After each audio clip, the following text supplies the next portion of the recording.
Hello bachon, let's read the question. The question says at high pressure, the following reaction is zero order.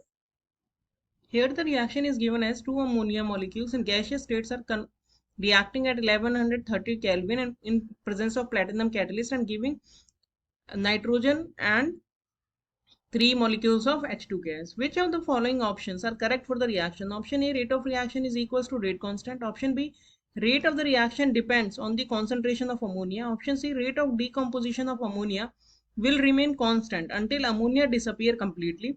Option D says further increase in pressure will change the rate of the reaction. So first of all, we will check the key concept of this question.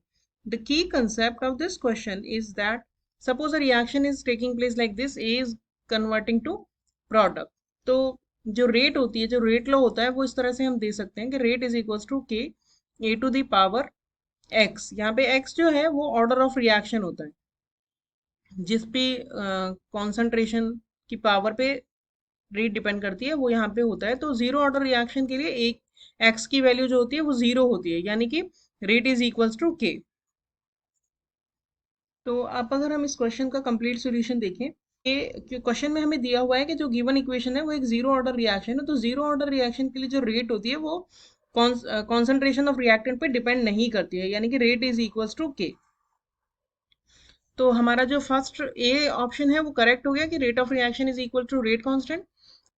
तो जो zero order reactions होती हैं उनमें rate जो होती है वो concentration of the reactant पे डिपेंड नहीं करती है, यानी कि जो गिवन इक्वेशन है उसके लिए rate is proportional to ammonia to the power zero. That means rate is not depending on the concentration of ammonia.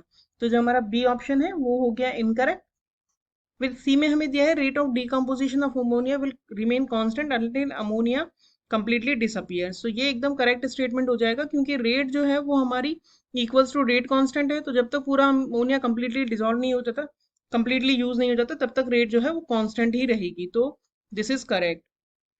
और इसमें यह होता है जब क्योंकि ये जो रिएक्शन है वो प्लेटिनम कैटलिस्ट पे हो रही है, तो क्योंकि प्लेटिनम कैटलिस्ट की तरह काम कर रहा है, तो क्या होता है कि जब हाई प्रेशर होता है, तो हाई प्रेशर जब होता है तो जो सरफेस होती है कैटलिस्ट की, that completely gate saturated metal के, क्योंकि मेटल सरफेस पे हो रही है रिएक्शन, तो मेटल सरफेस पे वो रिएक्टेंट हमारा अब्जॉर्ब हो जाता है, और कुछ टाइम के बाद हाई प्रेशर पे मेटल की जो सरफेस है वो कंप्लीटली सैचुरेटेड हो जाती है गैस मॉलिक्यूल से।